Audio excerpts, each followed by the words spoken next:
Paz do Senhor, queridos, que Deus te abençoe em nome do Senhor Jesus. Seja bem-vindo aqui ao canal No Alvo. E eu já desafio você nesse momento, se você aí gosta do Pastor Cláudio, tem assistido as pregações, deixa seu like, compartilha, comenta e se inscreve no canal. Isso ajuda muito o canal a levar a palavra a ainda mais pessoas. E mais um desafio para você é comentar aí embaixo o que já tem mudado na sua vida a partir do momento que você começou a assistir as pregações do Pastor Cláudio. Isso é importante porque muitas outras pessoas também vão ser tocadas pelo teu testemunho. Vamos agora para o vídeo, então não se esquece, compartilha, comenta, se inscreve, isso ajuda o canal. Deus abençoe, bora pro vídeo.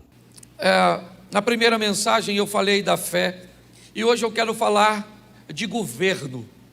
Eu quero falar daquelas pessoas que conseguem assumir a gestão da sua vida.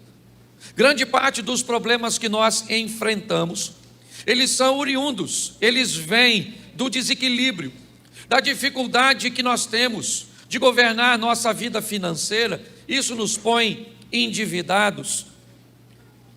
Isso causa problemas para nós na área financeira.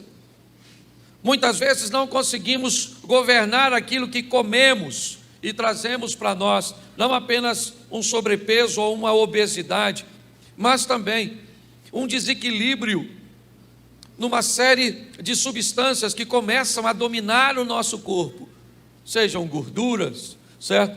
Ou qualquer açúcar ou qualquer outra coisa. Às vezes temos que impor e falar para as pessoas nos púlpitos da igreja: se afastem da bebida alcoólica, mesmo sabendo que a Bíblia não proíbe as pessoas e que não há necessidade de erradicar o álcool, porque nós sabemos que o que a Bíblia proíbe é a embriaguez. Mas quando nós se dermos esta margem, o que vamos fazer? Lidar com pessoas desgovernadas, que não podem receber uma liberdade para sair, que não tem hora para voltar, que não podem receber uma liberdade para usar um estilo de roupa, porque já está quase nua. Você não pode dar a alguém uma liberdade, porque já essa pessoa não governa mais e acha que é maior que todo mundo. Você não pode falar algo para as pessoas que elas não governam as suas emoções e maximizam ou minimizam tudo aquilo que foi dito. Pessoas não conseguem manter relacionamento sadio porque não governam suas emoções. Não conseguem olhar para uma pessoa que muitas vezes vai olhar para você mal intencionada e você não consegue assumir o governo e entra em relacionamentos extraconjugais. O tempo inteiro nós estamos recebendo pessoas sofrendo os danos da ausência de governo, de domínio próprio, de controle de suas emoções. É compulsão para compra, é compulsão para língua, é compulsão para isso, é compulsão para aquilo, e é isso. Pessoas perdem o governo de suas emoções quando sofrem uma decepção, embotam em ambientes, certo? De síndrome do pânico, ambientes emocionais. E todas as vezes que nós vamos olhar, a maioria dos quadros descrevem um problema de governo. Eu quero ler com vocês e quero continuar falando da fé, porque eu vou amarrar todas as mensagens. Já nós vamos ver o controle de Abraão, o indivíduo chamado pai da fé, a partir do capítulo 12 de Gênesis. Mas eu gosto dessa aplicação de Gênesis 1. Coloca para mim, por favor. Gênesis 1. Verso de número 16.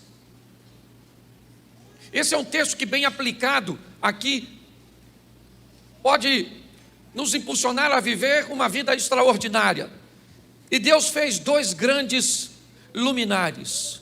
O luminar maior é para governar o dia, o luminar menor para governar a noite. Preste atenção, porque esse foi o sonho de José.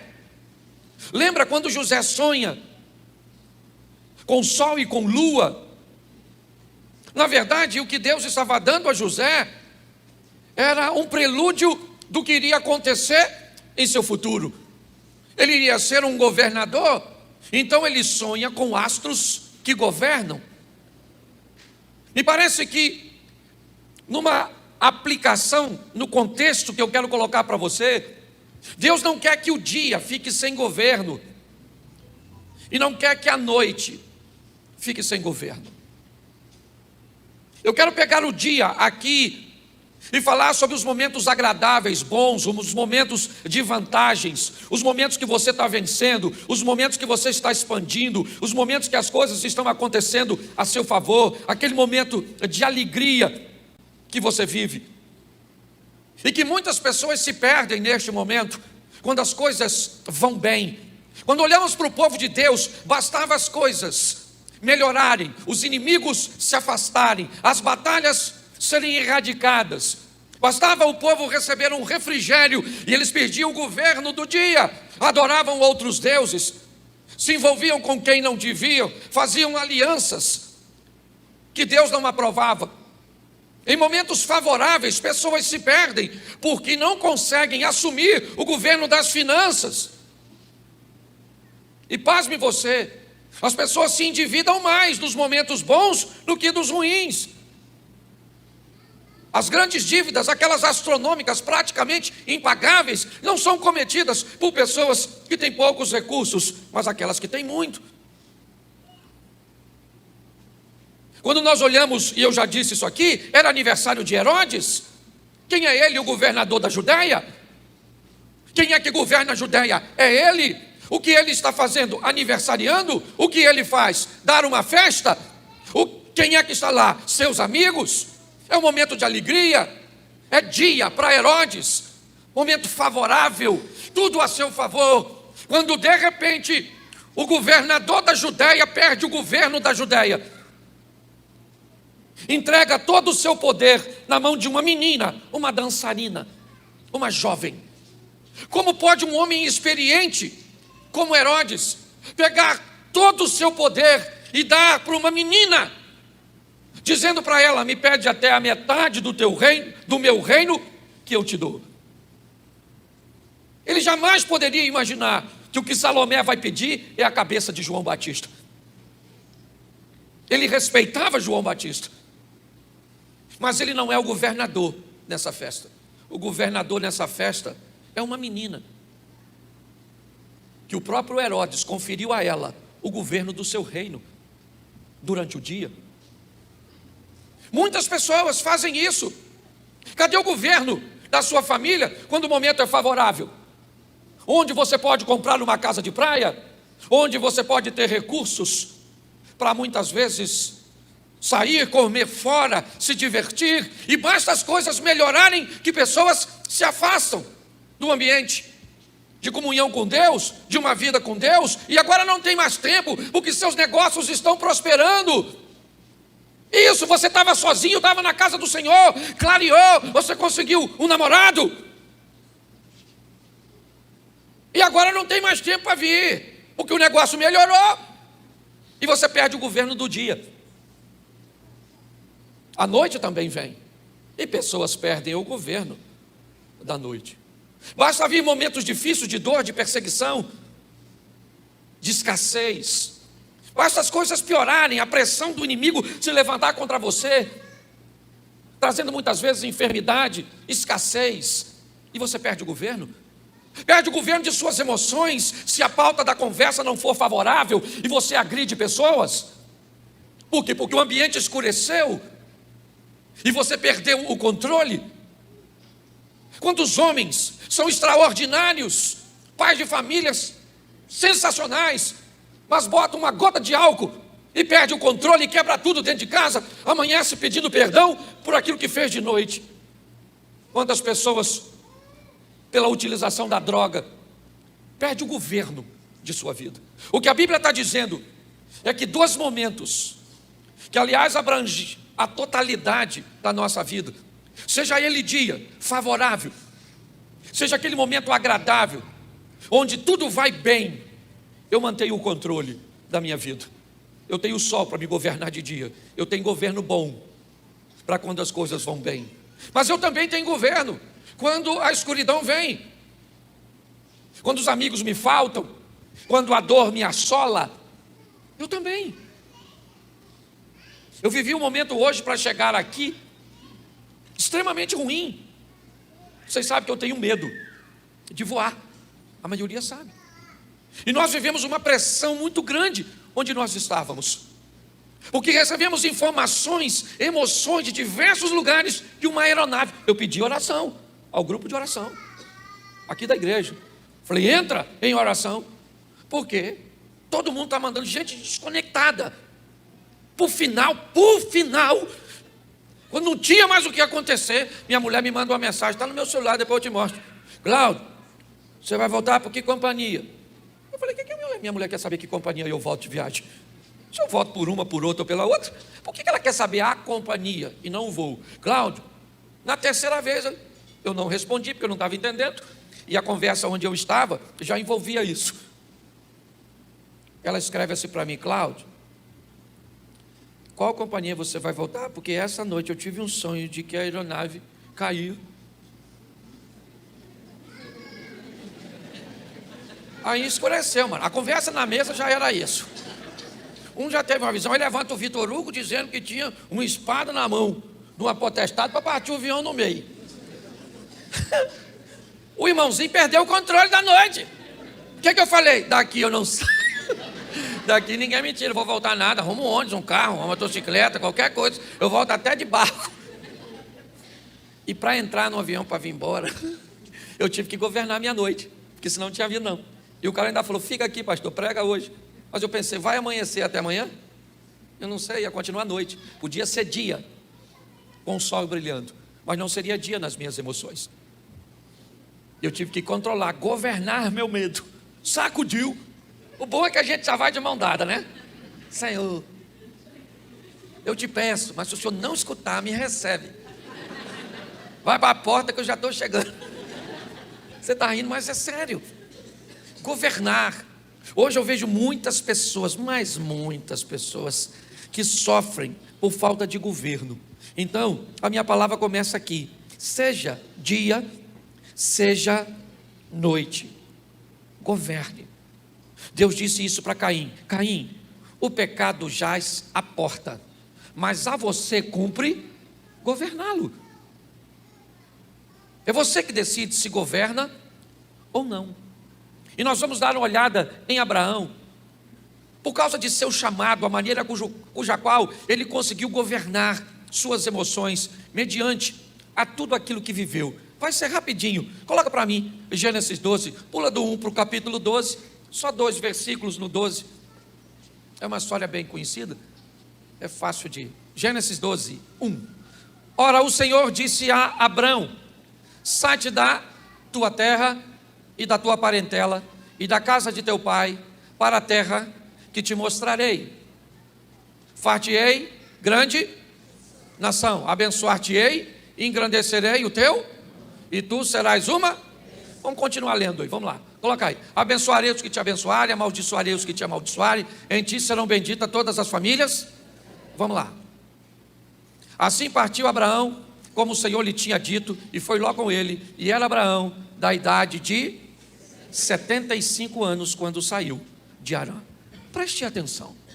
O que fez Deus escolher Abraão? Que critério Deus usa para escolher pessoas? Será que Deus faz acepção de pessoas? Como é que Deus escolhe? Porque pessoas se relacionam com Deus de uma forma diferente de outras. Deus não faz acepção de pessoas, mas me parece que Deus faz acepção de fé. Quando você vai ver o estilo de vida que pessoas levam com Deus, você vai ver que elas precisam de fé e ação, porque a Bíblia diz que fé sem obras é morta. E muitas vezes você vai ver pessoas sempre com fé, mas agindo em áreas diferentes e tendo sucesso naquelas áreas cujas quais são capazes de agir. Bom, Deus entra na vida de Abraão para chamá-lo, para oferecer a ele dinheiro? Não, ele era bem, a família era bem estabelecida. Não havia em Abraão uma necessidade. Não é isso que faz com que Deus chame Abraão. Deus vem com uma proposta para ele, dizendo, sai da sua terra, sai da sua parentela, vai para uma terra que eu te mostrarei, vou fazer de você uma pessoa grande, engrandecerei teu nome, você vai ser pai de muitas nações. E para Abraão não há dificuldade nenhuma em entender isso, mesmo que ele não tivesse filhos biológicos. Na época de Abraão era muito comum olhar para aquele que te discipulava, para aquele que estava acima de você e era uma referência, aquelas pessoas cujas quais você modelava, e você chamava de pai.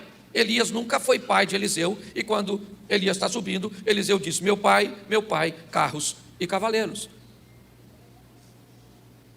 Provavelmente Abraão também não está ligado numa promessa de ter filho. Ele tem 75 anos de idade e sua mulher tem 65. Já cessou os costumes das mulheres, ou seja, ela já passou pela menopausa. A dona Sara não rende mais.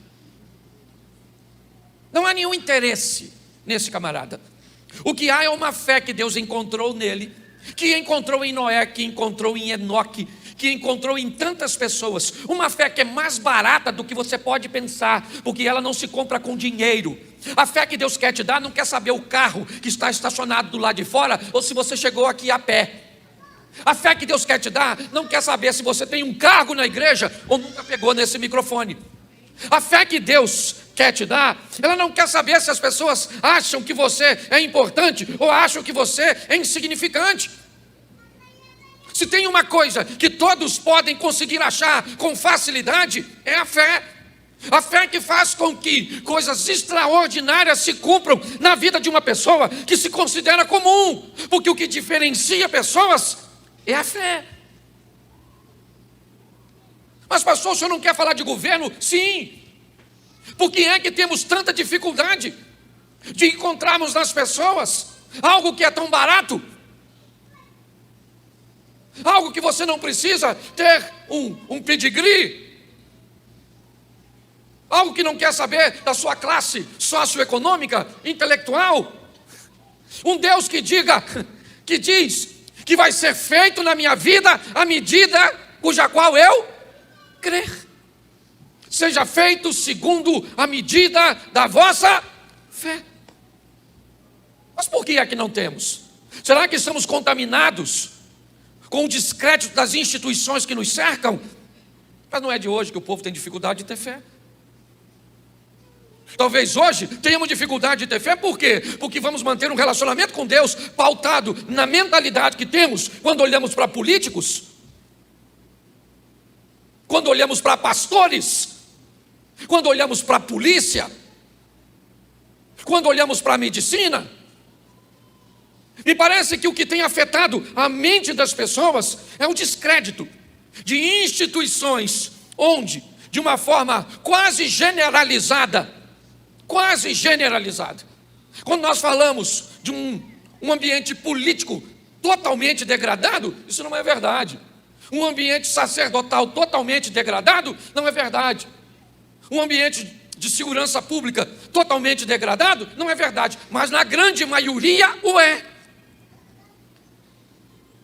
Hoje pessoas se separam, você sabe por quê? Porque não acreditam mais, não tem fé mais no seu casamento. A credibilidade acabou. O que Abraão consegue é assumir o controle de suas emoções de alguém que o chama, mas não fala o endereço. De alguém que vai levá-lo, mas não diz para onde. Quando Deus olha para Abraão, ele diz: ele vai comigo. Para onde? Para onde eu quiser levá-lo. É a fé. Mas não vai ser fácil. Abraão tem 75 anos. Ele não é mais um garotinho, um aventureiro. Não. Sua esposa não é mais uma menininha. E ele aceita o projeto de Deus. Leva consigo seu sobrinho. É verdade. 75 anos de idade. Ele sai de uma caminhada para um lugar que ele não sabe onde é, mas Deus disse que vai levá-lo. As coisas não vão ser fáceis para este homem. Com 75 anos de idade, um novo ciclo na vida de Abraão se estabelece. E agora, ele vai ter que ser um excelente governante. Abraão, para chegar onde Deus quer, vai ter que controlar suas emoções. Não é fácil para ele, não é fácil para sua esposa. E agora o tempo passa e Abraão começa a receber a sinalização que Deus vai dar a ele um filho. E Sara entra e diz: então que seja através da egípcia, eu não posso mais gerar. Abraão, apesar de ser um excelente governante, perde o governo neste momento. Entenda bem, o tempo inteiro, situações estarão sendo criadas ao seu redor, para tomar o governo de suas mãos. Não havia necessidade nenhuma de Abraão se deitar com a egípcia Agar. Não havia. Sara então toma, e constrangida com a situação de não poder gerar, conformada com a situação que para ela não tinha jeito. Por isso que Sara não é mãe da fé. E eu não estou aqui desmerecendo as mulheres, só estou falando dessa situação. Se nós fôssemos olhar para uma juíza como Débora, vamos encontrar nela fé muito maior do que víamos nos homens de sua época. Então não estou aqui, eu só estou querendo dizer que o pai da fé é Abraão, e não necessariamente a mãe da fé é Eva. Tem famílias que serão regidas, serão fortalecidas pela fé de uma mulher, e louvado seja Deus. Tem famílias que serão fortalecidas e regidas pela fé dos homens. Famílias conseguirão a plenitude, certo? De conviver com a sustentação da fé de todos. Mas quando nós olhamos aqui, ela toma as rédeas da situação e diz para Abraão: Abraão, se deita com a minha serva. E ela se deita, ou melhor, ele se deita. E ela engravida. Tem um menino chamado Ismael. O tempo passa. E Abraão tem 100 anos, Sara tem 90. E a promessa se cumpre, porque se Deus falou, vai se cumprir. O grande desafio nosso é saber se Deus realmente falou. Me parece que a história do fake news, hoje tão na moda, já existe no ambiente gospel há muito tempo. Profecia news.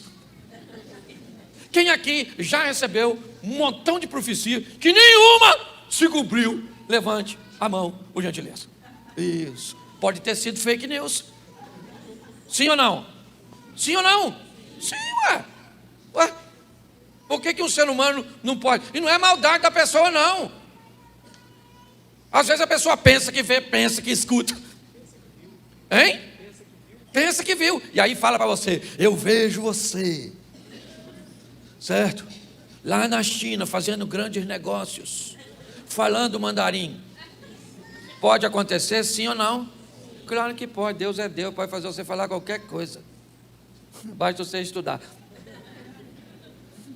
Mas aí a pessoa está no final da vida esperando. E pior, paralisa a vida dela inteira por causa de uma profecia. E aí o tempo vai passando, vai passando, vai passando. Ó Senhor, o Senhor falou que ia mandar um homem para mim, louro. E até agora apareceu moreno. Mas o Senhor falou que é um louro, vou ficar com o louro. Aí você já está com 45, não passou louro nenhum, só moreno, e você ficou para titia. Por que você não casou com moreno? Porque Deus falou que era um. Então, querida, espera. Pastor, o senhor não acredita? É claro que eu acredito. Mas, presta, por que você não foi falar? Senhor, não sei se o irmão que profetizou não sabe o que é louro, o que é moreno, porque ele falou louro, mas nunca apareceu louro. Então, por gentileza, o senhor vai falar comigo, loiro, porque aí eu espero até morrer e nem caso, mas eu estou doida para casar. Então aquele que vier a mim de maneira nenhuma lançarei fora. Me dá uma força e fala comigo. Hoje a gente está assim de gente vivendo de experiência dos outros. Pelo amor de Deus, governa as suas emoções. Está lá os dois meninos. Eu fico pensando, por que é que Deus não pediu para Abraão sacrificar o Ismael? Não sei se seria mais fácil, não. Mas Deus pede exatamente o Isaac. Por que Deus pede Isaac? Bom, provavelmente, fazendo uma comparação que talvez não seja nem 100% correta, mas provavelmente Abraão teve ou Ismael, ou fez Ismael numa noite, ou talvez um pouquinho mais. Sim ou não? Sim. Agar era fértil, ele foi lá e ela engravidou. Mas ele não pede de Abraão aquilo que só lhe custou uma noite. Porque Deus sempre vai pedir de você aquilo que te custa muito. Quando você vive um relacionamento com Deus intenso, o que Deus quer é aquilo que te custe. Porque é isso que estabelece o nosso relacionamento para com Ele. Para Abraão, ele tinha 75 anos de idade, é verdade. Teve Isaac com 100. Se a gente colocar só o período que foi chamado, são 25 anos para alcançar algo. Se tinha alguma coisa que tinha valor para Abraão nessa terra, se chamava Isaac. E Deus pediu para ele exatamente o que tinha valor. E por que pediu? Por que quando ele chega na base do monte, ele diz para os camaradas: fica aqui porque eu vou subir com meu filho e vou descer com ele? Porque ele era um cara de fé. Mas Abraão teve que controlar suas emoções, e eu mostrei apenas a você o momento que ele se deita com a egípcia, para dizer para você que ele não é perfeito. Mas de tudo aquilo que vimos na vida desse camarada, eu só vi ele perder o controle 2 vezes. Uma, quando aceitou se deitar com Agar, e segunda, quando ele chama para encontrar com Abimeleque, rei dos filisteus, se não me falha a memória, e diz, no Egito, me parece, não lembro agora, mas ele chama Sara e diz: Sara, nós vamos chegar aqui, você é bonita pra caramba, e os camaradas vão querer me matar para ficar com você, então você diz que você é minha irmã. 2 vezes, num cara que viveu 175 anos, 2 vezes, nós vamos ver ele perder o controle, o governo. Essa palavra ardeu no meu coração, porque muitas vezes, durante o dia, nós somos capazes de perder o controle para falar mal de alguém, de perder o controle para muitas vezes ferir pessoas que amamos, de perder o controle de nossas emoções para estabelecermos dissensões num ambiente religioso. Volta e meia, é meia ou meio? Me ajude aí. Volta e meio, é isso? É meia? Isso. Bom, é a volta, isso. Eu tenho que apagar incêndio de gente desgovernada, que não controla a sua língua, não controla seu temperamento, não controla suas finanças, não controla seus filhos, não controla seus negócios, não controla nada, nada, nada, nada. Por que você está vivendo essa crise? Porque tudo isso aconteceu num momento de descontrole, pastor. Eu perdi o controle da situação, o governo. Hoje eu quero impulsionar vocês e a mim mesmo a manter o controle de tudo aquilo que nos cerca. Sejam ambientes noturnos ou diurnos, sejam diálogos favoráveis, agradáveis que eu estou tendo com minha esposa, eu vou manter o controle. Sejam coisas difíceis que eu estiver discutindo com ela, eu vou manter meu controle. Se eu tiver que resolver coisas desagradáveis com meus filhos, eu vou manter o controle. Se eu estiver enfrentando adversidades na igreja, eu vou manter o controle. Por quê? Porque segundo a Bíblia, eu nasci para governar. Governe sobre tudo. É isso que Deus diz para o homem depois de fazê-lo. Você vai dominar sobre os peixes, você vai dominar sobre tudo, e principalmente sobre você mesmo. Novo Testamento, domínio próprio, controle próprio. Se nós assumirmos isso, se nós colocarmos isso em prática no nosso cotidiano, com certeza a nossa vida vai mudar. E aí nós vamos adquirir um ingrediente que vai fazer com que a qualidade de vida aumente, melhore, amplie, para que os nossos sofrimentos diminuam, para que as nossas crises sejam mais esporádicas. E isso eu só vou conseguir com fé. E a Bíblia diz que quem não tem fé, peça a Deus. Eu quero terminar isso, ou essa mensagem, orando com você, para que você diga: Senhor, me acrescenta a fé, é tão baratinho. O que você precisa me dar para ter fé? Quanto de oferta você precisa botar num gasofilácio para você ter fé? Você precisa trabalhar onde para ter fé? Que tipo de carro, roupa você tem que entrar nessa igreja? Você depende de quem para ter fé? Você depende de quem para controlar suas emoções? Vamos lá. Por que é que não fazemos? De quem? Pare e pense. Eu escutei essas perguntas hoje, durante o dia, nas minhas últimas 4 horas de viagem para cá, o tempo inteiro. Você não crê por quê, Cláudio? O que falta? Qual é o problema? Quem é que te impede de acreditar, de viver o incrível, o extraordinário, o sensacional, segundo a sua medida. É somente isso. Governar nossas emoções, assumir o controle de nossas emoções, da nossa vida, é algo que nós já deveríamos fazer desde sempre, mas não. É sempre um descontrole emocional. Eu me descontrolei nisso, eu perdi a medida nisso, eu errei naquilo, eu acabei utilizando isso. Eu vejo gente dialogando, utilizando palavras, expressões, fazendo coisas que eu digo, meu Deus, como essa pessoa pode ser tão descontrolada, desgovernada? E aí chega a hora de trazer resultados, sejam eles individuais ou coletivos, danos apenas em você ou nas pessoas que estão ao seu redor. A única vez que Jesus parece perder o controle de suas emoções, parece, porque até o que ele está fazendo é um cumprimento do Velho Testamento. O zelo pela casa o devorará, quando ele vira, olhando os cambistas venderem no templo em Jerusalém. Em todos os momentos, pendurado na cruz, o Todo-Poderoso, recebendo inúmeras solicitações: se você é o Cristo, desça daí. Salvou os outros e não pode salvar a si mesmo? E ele manteve o controle de suas emoções e disse: eu posso sair daqui a hora que eu quiser, eu não saio daqui porque eu não, e o controle das minhas emoções ainda continua comigo. Vão tentar matá-lo apedrejado, ele vira as costas e sai.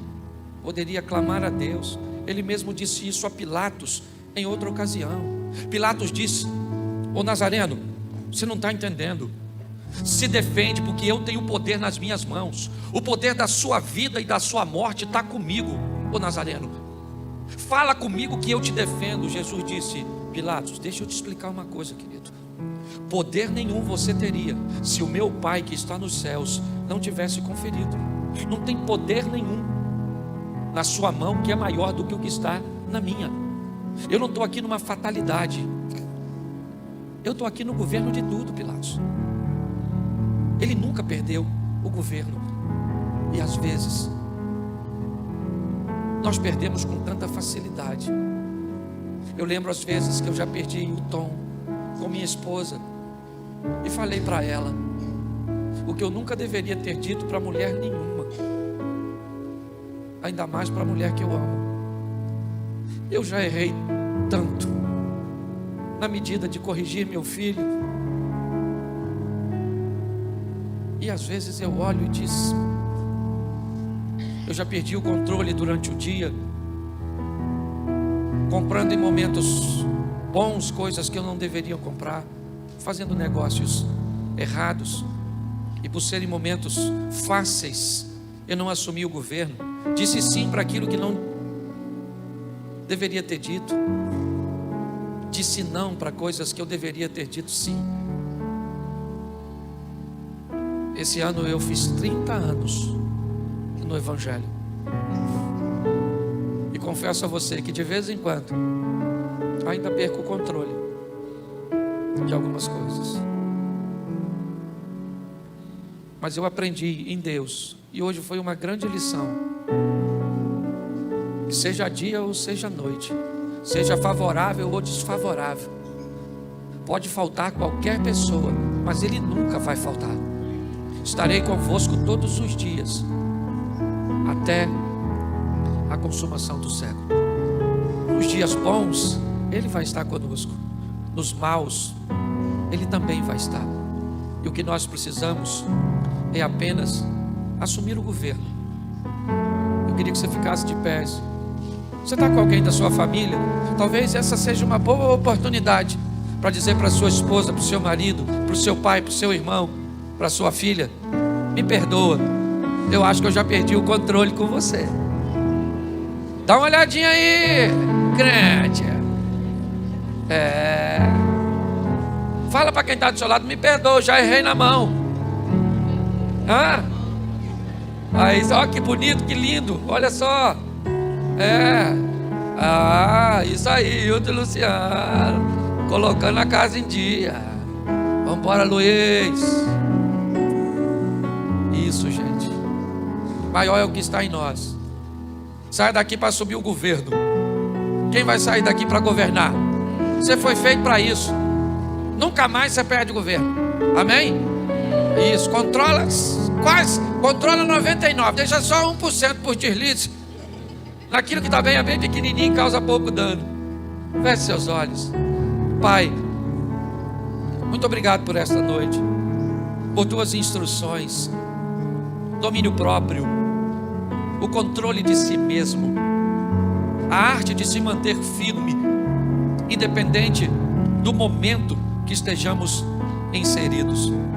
Abençoa-nos, ó Deus, pois somos cristãos, imitadores, pequenos cristos, como queiram, e que possamos governar em todos os ambientes, porque nem altura, nem profundidade, nada vai nos separar do teu amor, porque manteremos o controle, o governo, mesmo quando tudo ao nosso redor não estiver sob o nosso controle. Nós teremos o controle de nós mesmos, debaixo da tua palavra. Abençoa cada família, abençoa cada casamento, abençoa os nossos filhos, os nossos netos, abençoa os nossos pais que já estão numa idade avançada. Abençoa toda a nossa família, Senhor. Leva-nos guardado por tuas mãos poderosas, que tenhamos uma semana extraordinária de boas notícias, de bons negócios, que na terça-feira os homens possam estar no monte, orando e clamando, pedindo o governo de seu casamento, o governo de sua casa, o governo de suas emoções. Que o grande amor de Deus, nosso Pai, a graça de nosso Senhor e Salvador Jesus Cristo e as doces consolações do Santo Espírito de Deus seja para com todo o povo do Senhor, e todos digam: que Deus abençoe, vá em paz.